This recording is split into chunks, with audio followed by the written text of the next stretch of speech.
Kaakibat ng pangarap ay paghihinagpis, liwanag at kadiliman. Sa kadiliman ng paniguradong may nagtatangis at nagmamakaawa. Hindi na ako makapaghintay sa araw kung saan walang kadiliman. Kaya sa aking kalaban, no limitang here. Ako si Jose, at ito ang kwento ng aking bayan. Bienvenido de nuevo y buenos días, Don Crisostomo Ibarra. Gracias, Kapitan Tiago. Mukhang pinaghindaan niyo ang aking pagbabalik. Versa Festo, matagal kang nawala sa Pilipinas kaya alam kong nasasabi kang tikman ng mga putahe sa ating bayan. Halika at ipakapakilala kita sa aking mga bisita.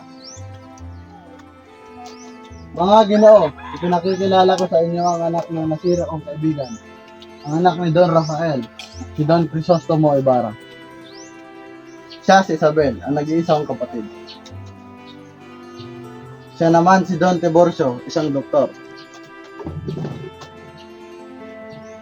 At siya naman si Doña Victorina, ang asawa ni Don Tiburcio.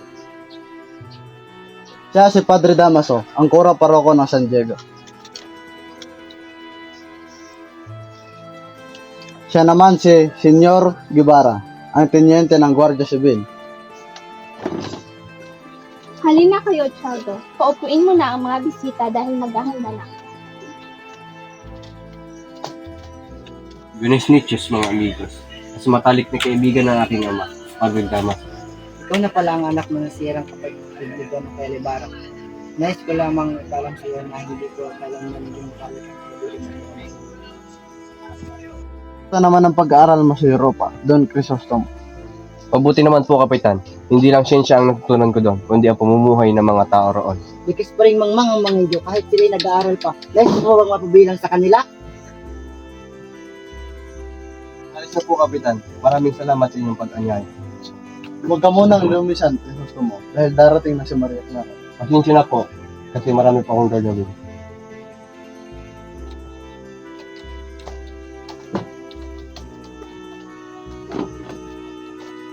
Senyor Ibarra, Inyong Tigibara, mag-ingat kasi yung pag-uwi. Dahil baka mangyari sa doon, mangyari sa iyo. baka may nalalaman ka. Maaari mo bang sabihin sa akin? Wala ka ba talagang nalalaman? Sa pagkakaalam ko, nakulong yung ama kung natin sa loob ng gulo. Bilangguan? Nakulong ang aking ama? Hindi ka ba nagkakamali dyan? Sa pagkakaalam ko, napagbintangan siyang hiri at tulog-estero ni Padre Damaso. Magandang umaga, Tia Isabel. Magandang umaga rin sa iyo, Crisostomo Ibarra. Ngunit bakit ka na parito sa aming tahanan? Nais ko lang po bisitahin si Maria Clara. Nariyan po ba siya? Andeng, maaari mo bang hanapin si Maria Clara at sabihin, hinahanap siya ng kanyang nobyo na si Don Crisostomo Ibarra? Masusunod po, Doña Isabel. Maraming salamat.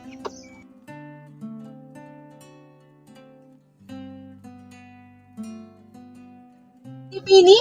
Binibining Maria Clara. Binibini? Narito po ang inyong nobyo na si Don Crisostomo Ibarra. Si Ibarra? Anding, nasaan si Ibarra? Maria Clara! Ibarra,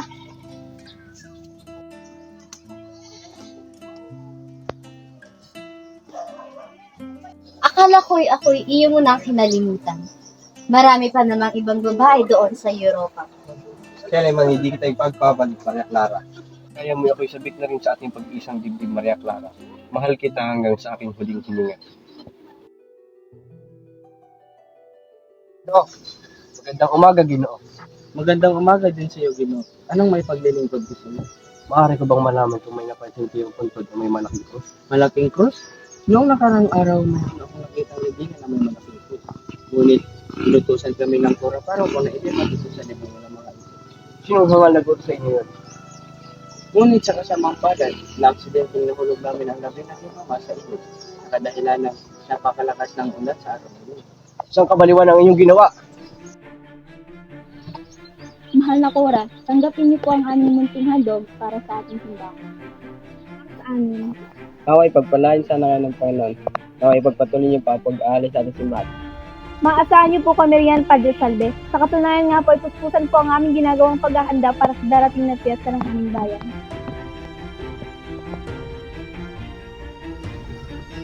Padre Salve, anong ginawa mo sa labi ng aking Wala ama? akong ginagawa. Anong wala? Initay ako, senyor. Wala akong ginagawa. Hindi ako ang kurang para kuning mga sandali yun. Si Padre Damaso.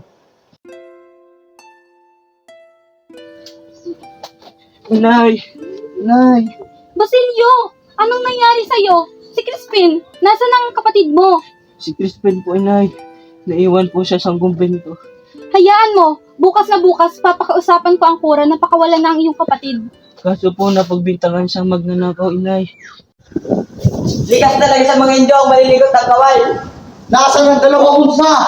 Sabihin mo! Wala po akong kinuha.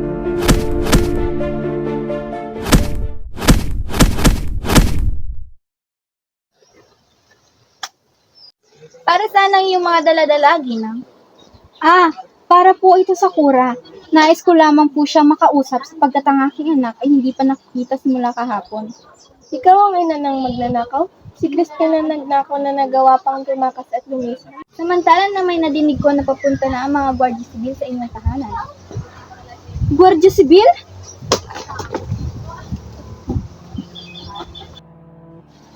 Crispin! Basilio! Nasaan na kayo, mga anak ko?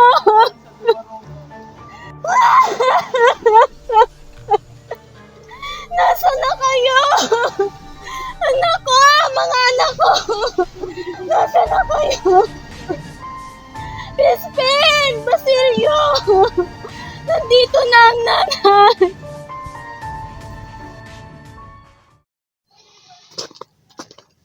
Narito ka na pala. Pasensya na po kayo. Abalang-abala pala kayo. May sinusulat lamang ako at kailangan kayo magpahinga. May tutulong ba ako? Malaki po. Nais ko lamang po humingi ng payo sa inyo para sa binabalak kong pagpapatayo ng paaralan. Hindi kita matutulungan dyan. Iisipin nilang baliw ka rin. Subalit may papayo ko lamang sa iyo. Ay, magpanggap ka magkasundo sa kura paroko, alkalde at iba pang matataas na tao at patagong gawin ang binabalak mo. Sa gobyerno, sobrang naman po ata yan. Inyo po bang karanasan na wala kayong maimumukahing para hindi masyadong masakit? Aking mapagkumbaba. Naniniwala ako sa iyo. Hindi mabibigo ang mga mabubuti mong payo.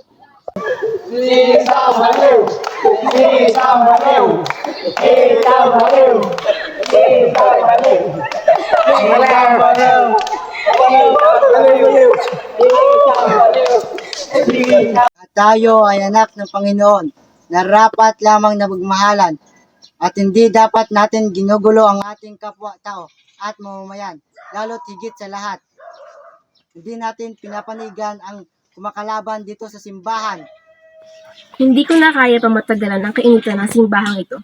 Dapat ang nakakataas lamang ang pinahintulutan dumalo at hindi na dapat pinapasok ang mga Indyo.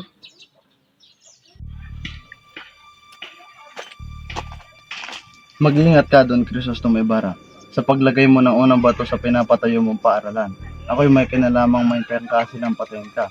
Maniwala ka sa akin dahil ako'y iyong kapanalo.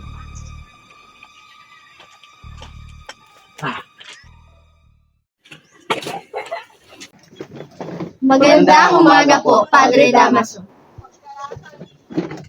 Kamusta nga kaya ang labi ng iyong ama, Ibarra? Saan na kayang dagat ko napadpad? Wala kang karapatang sutuloy ng aking ama. Ako na lang, Sin! Tama na yan, Ibarra. Alang-alang na lamang sa akin. Huwag mo nang pagbuhatan ng kamay si Padre Damaso. O mahil, Maria Clara.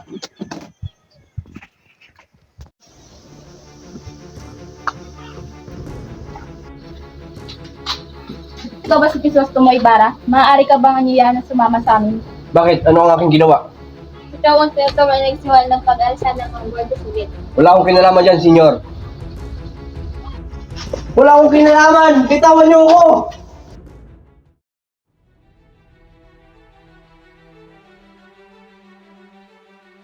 Ba si Maria Clara, ang pinakamagandang binibini na nagtataglay ng ubod na kabaitan dito sa bayan ng San Diego? Ganyang binibini ang nais ko. Kapitan Tiago, siya nga po pala si Alfonso Linares ng Espadanya, kamag-anak ng aking asawa at inaanak ni Padre Damaso. Magandang hapon, Kapitan Tiago. At sa'yo na rin, Maria Clara. Alfonso, kamay ni Maria Clara. Kumain ka ba dito? Wala naman akong problema roon. Basta alagaan niyo lamang ang aking anak. Ayoko, Ama. Labis akong tumututol. Si Crisostomo Ibarra lamang ang aking minamahal. At hihintayin ko siya kahit anong mangyari.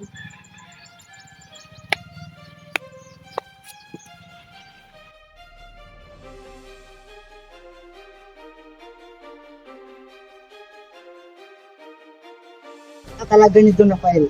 Pareho nagmamataas pero walang duda na pareho ang iyong sinapit. Hindi na ako mapaghihintay na makita ang iyong bangkay na pulutang-lutang sa dagat, gaya ng iyong ama. Wag mong hamakin ang aking ama. Dahil kung titimbangin ay yung mga praile ay mas masahol pa sa mga jablo. Nakalang Indio!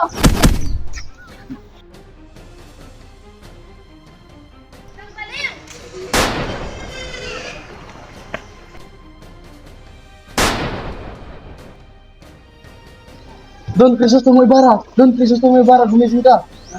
Ako nga! Oo, ako nga, si Elias. Itatakas kita, Don Crisostomo Ibarra. Halika na!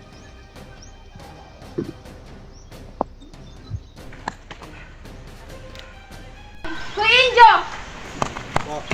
Bini, si Ginoong Ibarra. Siya nga! Ibarra!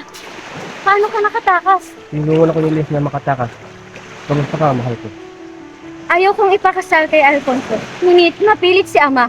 Ikaw lang ang tangi kong minamahal, Crisostomo. Hihintayin kita. Hindi ako papayag na may kasal ka sa iba, Maria. Katapusin ko lang tong guluto. Pangako, babalik ako. Crisostomo Ibarra! May mga gwardiya si Ben! Paalam, mahal ko.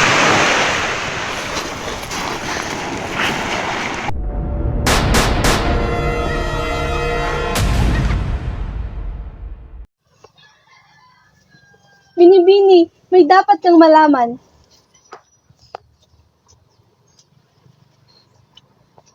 Hindi maaari. Hindi papatay si Ibarra. Nangako siya sa akin. Sabi niya, babalikan niya ako.